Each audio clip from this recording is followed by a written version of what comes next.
Okay Deepu, എന്താ ഹരിപ്പാടിനോട് വലിയ താല്പര്യമൊന്നുമില്ലേ രമേശ് ചെന്നിത്തലയ്ക്ക്? അദ്ദേഹം കയ്യെത്തും ദൂരത്തില്ല എന്ന് പറയുന്നു. മാത്രമല്ല 404 കോടി രൂപയുടെ കിഫ്ബി വഴി വികസന പദ്ധതികൾ ഹരിപ്പാട് കൊണ്ടുവന്നു. മറ്റ് വികസന പദ്ധതികൾ രമേശ് ചെന്നിത്തല മുൻകൈയെടുത്ത് ഹരിപ്പാട് വികസനമൊന്നും നടത്തിയിട്ടില്ലേ? നമുക്കറിയാം, കഴിഞ്ഞ 10 വർഷക്കാലമായി കേരളം ഭരിച്ചുകൊണ്ടിരിക്കുന്നത് ഇടതുമുന്നണിയുടെ നേതൃത്വത്തിലുള്ളൊരു ഗവൺമെൻറ്റാണ്. ഹരിപ്പാട് ഒഴിച്ച് ആലപ്പുഴ ജില്ലയുടെ മറ്റ് നിയമസഭാ മണ്ഡലങ്ങളിൽ ഇടതുപക്ഷ മുന്നണിയുടെ MLA-മാരാണ് നിലവിലുള്ളത്.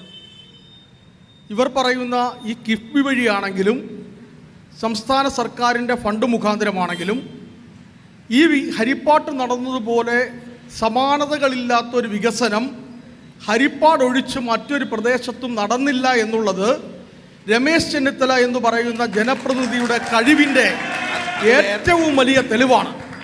ഞാൻ സൂചിപ്പിച്ചത് ഗവൺമെൻറ് ഇടതുമുന്നണിയുടേത്, നേതൃത്വം പിണറായി വിജയൻ. അപ്പോൾ സ്വാഭാവികമായും മറ്റ് മണ്ഡലങ്ങളിലും വികസനം നടക്കേണ്ടേ? കായംകുളത്ത് നടക്കേണ്ടേ? അമ്പലപ്പുഴയിൽ നടക്കേണ്ടേ? അതോടൊപ്പം തന്നെ മറ്റു സ്ഥലങ്ങളിൽ കുട്ടനാടടക്കം ആലപ്പുഴ അടക്കമുള്ള പ്രദേശങ്ങളിൽ അരൂരടക്കമുള്ള നടക്കേണ്ടേ? പക്ഷേ ഇവിടെയെങ്കിലും നടക്കാത്ത വികസനമാണ് ഹരിപ്പാട് നടത്തിയിരിക്കുന്നത്. നമ്മൾ ഹരിപ്പാട് നഗരത്തിൻ്റെ സമീപ പ്രദേശത്ത് തന്നെയാണ് നിൽക്കുന്നത്. നമ്മൾ ഇവിടെ നിന്ന് തൊട്ട് മുൻപിലേക്ക് കടന്നു ചെന്നാൽ ഹരിപ്പാടിന് അഭിമാനമായി ഹരിപ്പാട് നഗരസഭയുടെ പുതിയ കെട്ടിടം ശ്രീ രമേശ് ചെന്നിത്തല കൊണ്ടുവന്നതാണ്. അത് കഴിഞ്ഞ് കുറച്ചുകൂടി ഫ്രണ്ടിലേക്ക് പോയാൽ 25ഓളം സർക്കാർ ഓഫീസുകൾ സ്ഥിതി ചെയ്യുന്ന revenue tower, mini civil station Ramesh Chennithala കൊണ്ടുവന്നതാണ്. ഹരിപ്പാട് കോടതിയുടെ സമുച്ചയം രമേശ് ചെന്നിത്തല കൊണ്ടുവന്നതാണ്. KSEBയുടെ പുതിയ കെട്ടിടം രമേശ് ചെന്നിത്തല കൊണ്ടുവന്നതാണ്. KSRTCയുടെ ഷോപ്പിംഗ് കോംപ്ലക്സ് രമേശ് ചെന്നിത്തല കൊണ്ടുവന്നതാണ്. ഹരിപ്പാടിൻ്റെ സമഗ്ര വികസനത്തിന് വേണ്ടി ഒട്ടേറെ സംഭാവനകൾ ചെയ്ത നേതാവാണ് അദ്ദേഹം.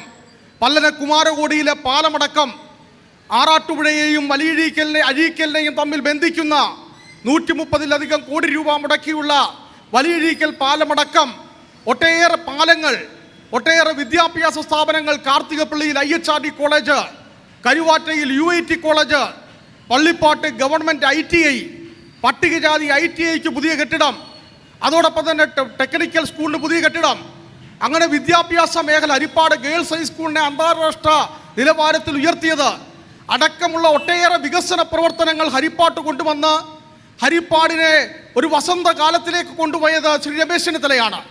10 വർഷക്കാലത്തെ ഇടതുമുന്നണിയുടെ ഭരണം മൂലം ഒരു പ്രതിപക്ഷ MLA-ക്ക് ലഭിക്കേണ്ട പല സാഹചര്യങ്ങളും ലഭിക്കാതെ വന്നപ്പോഴും തൻ്റേതായ കഴിവുകൊണ്ട് ഇതൊക്കെ നേടിയെടുക്കാൻ രമേശ് ചെന്നിത്തലയ്ക്ക് കഴിഞ്ഞിട്ടുണ്ടെങ്കിൽ യാതൊരു സംശയവും വേണ്ട, അടുത്ത ഒരു ഗവൺമെൻറ് ഐക്യ ജനാധിപത്യ മുന്നണിയുടേതായിരിക്കും.